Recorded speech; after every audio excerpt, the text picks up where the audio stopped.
जर भाजीला कधी काय नसेल ना, तेव्हा अशी भाजी बनवून खायची. एकदम पटकन तयार होते आणि चवीला पण इतकी भारी लागते ना, एकदा बनवली ना परत परत बनवून खातो मी. त्यासाठी काय करायचं माहिती आहे का, कढईमध्ये तेल गरम करायचं, त्याच्यामध्ये जिरी मोहरी टाकून द्यायची. त्यानंतर एक मोठा कांदा कापून घ्यायचा, कांदा टाकून द्यायचा आणि कढीपत्ता टाकायचा आणि चांगलं परतून घ्यायचं. त्यानंतर ह्याच्यामध्ये आपण हिंग, आलं लसणाची पेस्ट टाकणार आहोत आणि कांदा चांगला असा परतून घ्यायचा. त्यानंतर काय सुके मसाले टाकणार आहोत, हळद, धने पावडर, लाल तिखट, थोडीशी लाल मिरची पावडर टाकायची आणि तेलामध्ये चांगली परतून घ्यायची. आणि त्यानंतर ह्याच्यामध्ये मटकीची डाळ टाकायची. मटकीची डाळ ही चांगली तेलामध्ये परतून घ्यायची आणि त्याच्यामध्ये लगेचच गरम पाणी घालायचं. भाजीला गरम पाणी घातलं ना, एक मस्त चव येते बघ.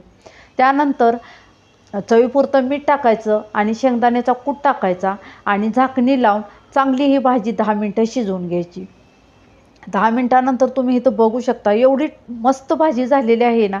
त्यानंतर ह्याच्यावरती कोथिंबीर टाकायची आणि मस्त अशी ही भाजी तुम्ही बघू शकता. एवढी छान, तुम्ही नॉनव्हेजसुद्धा विसराल अशी ही भाजी चटपटीत अशी तयार झालेली आहे.